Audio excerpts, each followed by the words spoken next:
pagi teman-teman, salam sehat dan sejahtera. MDDT, menyamakan diri dengan tokoh. Ini salah satu metode bagaimana kita mendalami kitab suci. Nah, langkah pertama itu bersama-sama fasilitator memimpin doa. Lalu yang kedua, fasilitator itu membagi peserta menjadi beberapa bagian. Setiap bagian itu sesuai dengan tokohnya. Misalkan siapa yang membacakan bagian pencerita atau narator. Yang kedua, ada tokoh siapa, di situ dibagi. Oke, itu seperti kalau kita mendengarkan kisah sengsara Tuhan Yesus itu loh. Itu kan ada naratornya, ada yang jadi Yesus, ada yang jadi Petrus dan sebagainya. Lalu langkah ketiga itu fasilitator mengajak peserta untuk memperhatikan masing-masing tokoh. Nah, memperhatikannya bagaimana? Ada panduan pertanyaan.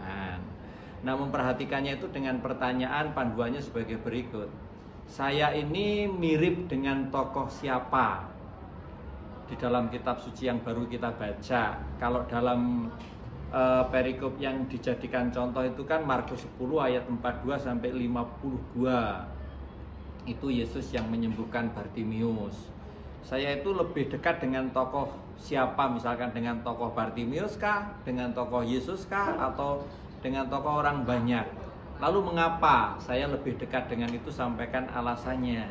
Nah, lalu fasilitator itu membantu peserta dengan pertanyaan-pertanyaan lebih mendetail. Misalkan kalau saya itu seperti tokoh Bartimius, apa ya yang saya rasakan atau saya perbuat seandainya saya ini pengemis yang buta di pinggir jalan, apa yang saya lakukan? Lalu kedua, seandainya saya itu mendengar bahwa Yesus lewat, apa yang akan saya lakukan? Lalu ketika saya teriak-teriak memanggil Yesus, apa yang saya rasakan seandainya orang menyuruh saya diam? Nah, fasilitator membantu dengan pertanyaan-pertanyaan yang lebih detail, termasuk misalkan dia menyamakan dengan Yesus, menyamakan dengan tokoh yang lainnya. Nah, setelah itu baru masing-masing pribadi peserta itu men-sharingkan. Setelah men-sharingkan, doa secara spontan, dan fasilitator bisa menutup dengan doa Bapa Kami bergandengan tangan bersama-sama.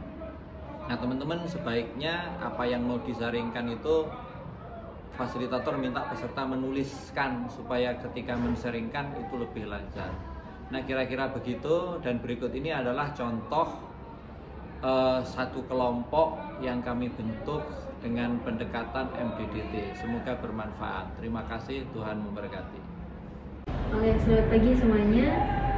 Di sini kita berkumpul untuk membaca Alkitab dengan menggunakan metode MDDT atau menyamakan diri dengan tokoh. Pada bacaan kali ini kita ambil dari Markus 10 ayat 46 sampai 52. Sebelum kita memulai, alangkah baiknya kita berdoa terlebih dahulu. Doa akan dipimpin oleh Stefani Olivia. Bapa kami yang ada di surga, dimuliakanlah namamu, datanglah kerajaanmu, jadilah kehendakmu di atas bumi seperti di dalam surga. Berilah kami rezeki pada hari ini, dan ampunilah kesalahan kami, seperti kami pun mengampuni yang bersalah pada kami. Dan janganlah masukkan kami ke dalam pencobaan, tetapi bebaskanlah kami dari yang jahat. Amin. Oke, berikutnya kita akan membaca Alkitab dari Markus 10 ayat 46 sampai 52. Di sini akan dibagi menjadi beberapa peran. Ada narator, Bartimius, orang banyak, dan juga Yesus. Naratornya Stefani Olivia, Bartimius Catherine, Yesusnya Vian, dan orang banyaknya Jordan dan Jonathan. Boleh dimulai? Yesus menyembuhkan Bartimius. Lalu tibalah Yesus dan murid-muridnya di Yeriko.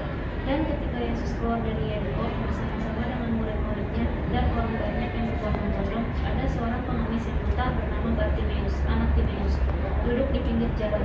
Ketika didengarnya bahwa itu adalah Yesus orang Nazaret, mulailah ia berseru, Yesus, anak Daud, kasihanilah aku. Banyak orang menegurnya supaya ia diam, namun semakin keras ia berseru, Anak Daud, kasihanilah aku. Lalu Yesus berhenti dan berkata, Panggillah dia. mereka memanggil orang buta itu dan berkata kepadanya, Kuatkanlah hatimu, berdirilah, ia memanggil engkau. lalu ia menanggalkan jubahnya. Ia segera berdiri dan Apa yang kau kehendaki supaya aku perbuat bagimu? Jawab orang buta itu. Rabuni, supaya aku dapat melihat. Lalu kata Yesus kepadanya, Pergilah, imanmu telah menyelamatkan engkau. pada saat itu juga melihatlah dia. Lalu ia mengikuti Yesus dalam perjalanannya. Oke, dari bacaan yang telah kita baca, kalian merasa lebih dekat dengan tokoh yang mana? Apakah Yesus atau Bartimeus atau orang lain? Untuk saya lebih dekat dengan tokoh Yesus. Alasannya? Karena saya tuh orangnya suka membantu.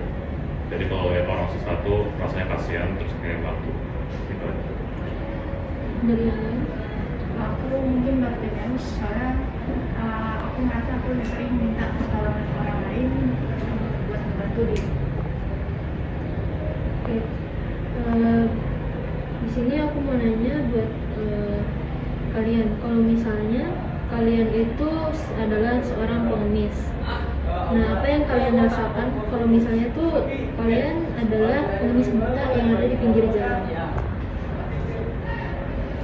Mungkin kalau aku dulu kalau pas ngedengar kalau Yesus lewat di daerah sekitar itu bakal merasa kagum ada Yesus di sekitar saya gitu. Karena kan Yesus juga udah terkenal lama mukjizatnya gitu. Terus aku mungkin berusaha mendekatin Yesus buat minta pertolongannya untuk kayak Bartimeus yang di Rabuni. Meskipun didiemin orang banyak, mungkin aku bakal diem gak kayak Bartimeus yang berseru, tapi aku berusaha untuk deketin Yesus. Kalau sampai aku di beneran di Rabuni, aku akan sangat berterima kasih dan menghargai apa yang telah Yesus lakukan. Terus untuk Jordan kan tadi ngerasa seperti Yesus.